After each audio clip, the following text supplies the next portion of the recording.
Today is your lucky day because we are going to go over the 8-minute abs routine. I'm going to do a quick review on this. So if you're not familiar with it, back in the, I want to say early to mid 90s, this program came out called 8-minute abs. And what you were led to believe is doing this workout every day or every other day or a few times during the week is going to create an amazing six-pack and get you ripped and to shreds in your midsection. Now, the problem I have with that is at the time, that was a good idea and it was a good suggestion. And back then, it was a time where people still thought spot reduction was still a thing. And there's all kinds of ab gadgets, if you remember, like the ab rocker and the, I don't know what else, that ab chair, lounge chair or something like that. And like a million other tools were out. And people used to fool themselves into believing that they can get a six-pack abs just by doing a ton of crunches and various spin-offs and variations of crunches. That's absolutely not true. You can strengthen your abs, you can make them tight, but you still got to burn the fat in front of it. Now, obviously, if you do like a million crunches a day and you're burning a lot of calories, I guess possibly you could build a six-pack. I never tried it. I never will because it's not healthy for you. But this program came out. I mean, it sold millions and millions of units. It was on DVD. It's now on YouTube. It's in a couple different places. And I'm not bashing it. I'm just going to talk to you about what my take is on this program. So like I said, back then it served a good purpose. It got people exercising. It got them starting to do their core work and their abs and stuff like that. And that's totally fine. But remember, the abs are only one part of the core. So the workout program was basically lying on the ground and just doing a ton of different crunch variations from a lying position on your back. So there was no extension, there was no planks being held, there was no like anything like this. A lot of spinal flexion. And I don't like that because that can transfer over to muscle imbalances and postural distortions over time. I mean, literally you can just go like this because if this is all tight right here, you're just going to walk around like this hunched all the time. So think about that. You always want to pull things back like this. And yes, it did work the obliques and everything as well, but it was still from a lying position. So for the average person doing that workout, it's just not favorable, especially if you have back pain. Although the guy kept saying in the video, he keeps saying, make sure to press your back into the ground, make sure to press your back into the ground. That's fine, but I'm not standing in the room. If I tell you to press your back into the ground and I'm not there, I don't know if you're pressing your back into the ground. You may think you are, and then 2 weeks after you do the program, you're going to have massive back pain because maybe you're not pressing your back into the ground. Maybe you're arching your back in between every crunch and you're doing more damage than good. So that's a problem I have with the whole program. What I suggest, and a better option, is this. And I said it in one of my previous videos, and I'll say it again. I'll reiterate it. Always work your abs from various positions and angles. And when I say positions, I mean don't just lie on the ground and do regular standard crunches and then do like bicycle crunches and a bunch of exercises lying on your back from a flexion standpoint. You want to move your body literally in different places and in different angles and go from prone position, which is this, to supine position, which is this, and maybe even standing and different things like that. So that is my take on 8-minute abs, and that is heartfelt. So bash me if you must, agree with me if you must. It's entirely up to you. However, before we leave, I've got a special feature and a special bonus for you. I'm actually going to give you an 8-minute ab workout that you can do with just the weight of your body, just like that workout is concerned. We're going to be doing 4 exercises. You're going to do them 2 times through, and it's going to be 50 seconds on, 10 seconds off, and you have a little bit of a gap there to get in position for the next exercise. So without any further ado, let's get down to business. You ready? Here we go. I'm going to demonstrate each exercise, and we're going to get right into them. We're going to do these 50 seconds each, 10-second rest, and we're going to run through them twice. There are 4 exercises. The first one is a contralateral plank alternating knee pull-in. So we're going to assume a plank position like this. We're going to extend our left arm and tuck our right knee in like this, and then we're going to alternate back and forth, just like that. When we have 2 points of contact with the ground, we have to really fire our abs up, so we're getting a lot of tension right there. And remember, abs are built with tension, okay? Second exercise is a hip bridge, alternating cross crunch. We're going to lie on our back, we're going to put our hands on the side of our head. We're going to lift our hips up like this, which activate the posterior side of our core. Then we're going to bring our knee to our elbow like this while keeping our hips elevated. We're going to go slow and controlled.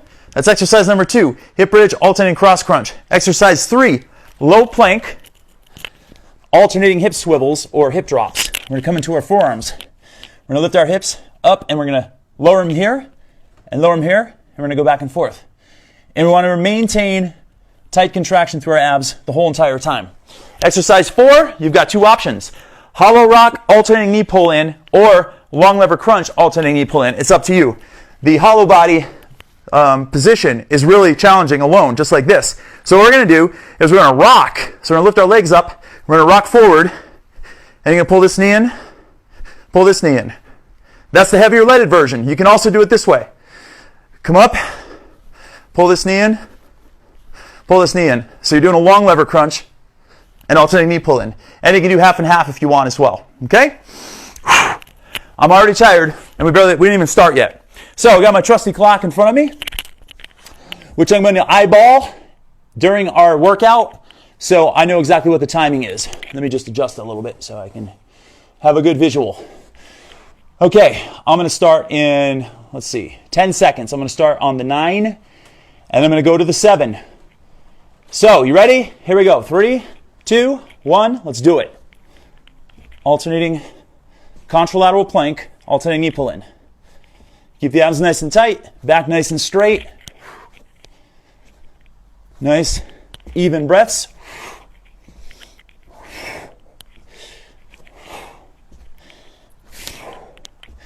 And the fun thing here is we are also working our posterior chain with this drill as well.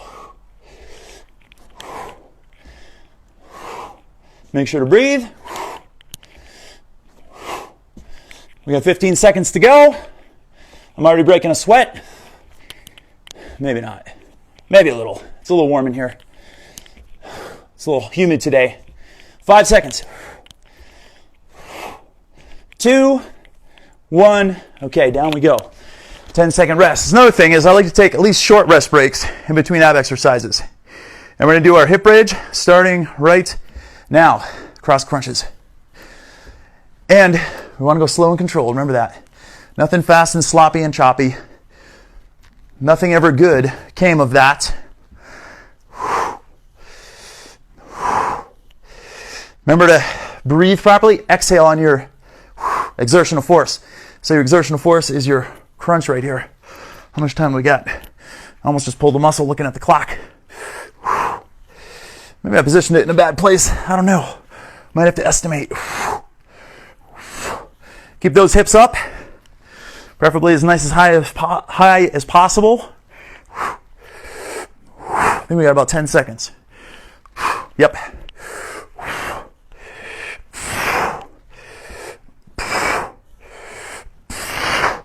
And good.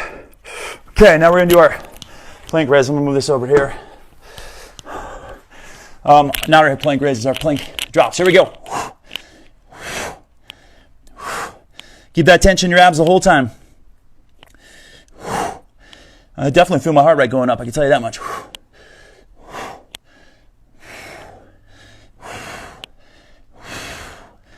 Really good for the obliques. And you're still getting a good amount of rectus abdominis, which is the front part of the abs. Got under 30 seconds to go.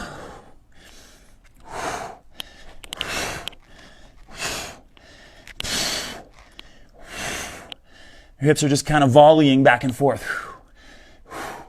Got 10 seconds.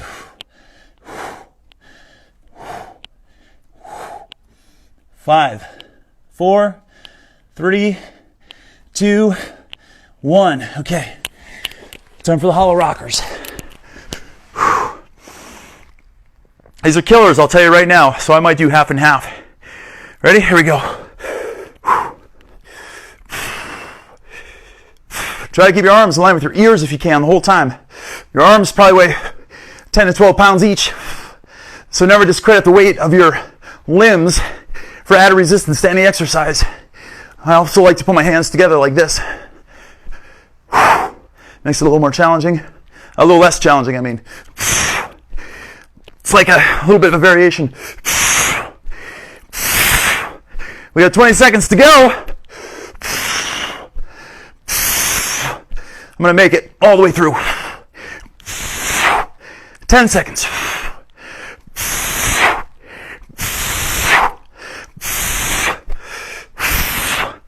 3, 2, 1. Okay, back to the top. Contralateral plank, alternate knee pull-ins. Ready, set, and here we go.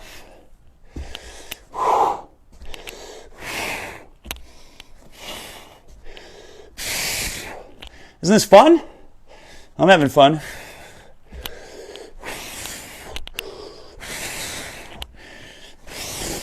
Big inhale, exhale as you pull your knee in and extend your arm out.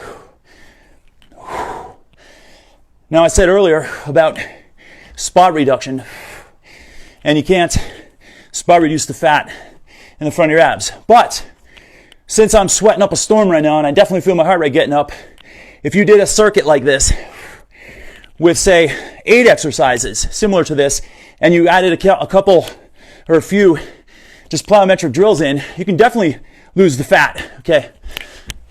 And eventually see your abdominals. So don't discredit the fun ability of circuit workouts. I love them. Okay, come on up. Here we go.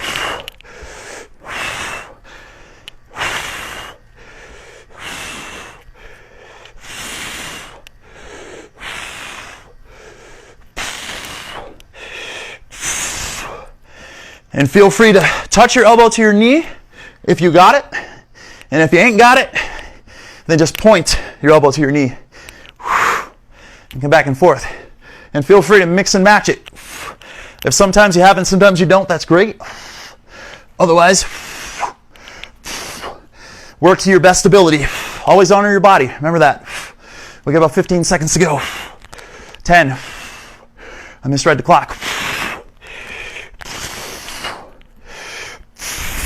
3, 2, 1. Okay, up we go. And we're going to do our low plank hip swivels or hip drops, depending on what part of the country you live in and who you've been talking to. Okay, here we go. I'll use them interchangeably, depending on who I'm training and when. Legit, I am definitely sweating, and my heart rate is up. So look at this as a nice little cardio burst as well. And all you wearables out there, people, check out your Apple Watches, check out your heart rate monitors when doing this. See how many calories you burn. See where your heart rate is going. We are big fans at Wild Warrior Nutrition on tracking your progress, because how do you know if you're going to make any progress unless you know where you started and know where you're going and know where you're ending up? We've got about 10 seconds to go. And then one more exercise, and then this workout is done. It's complete.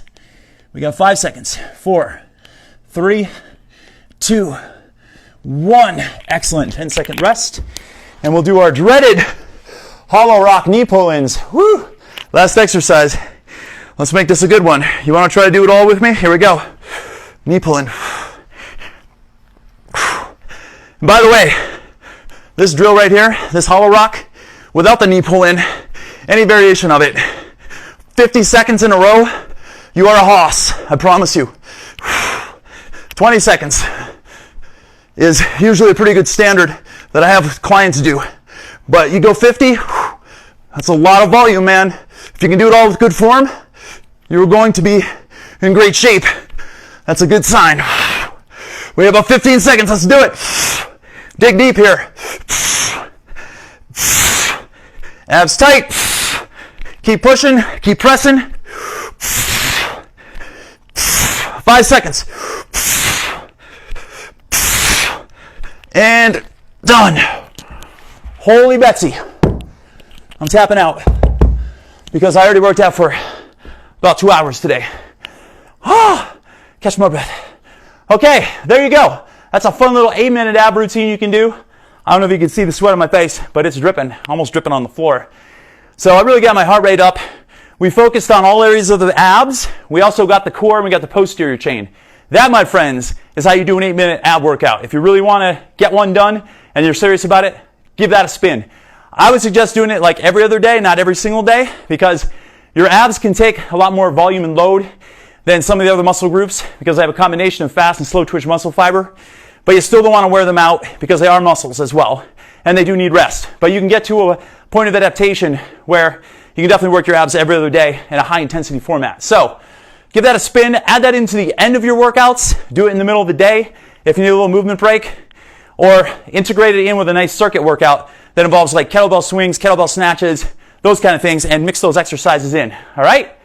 If you have any more questions or comments, feel free to hit me up. This is Kevin David Rail, Chief Fitness Advisor for Wild Warrior Nutrition. Until next time.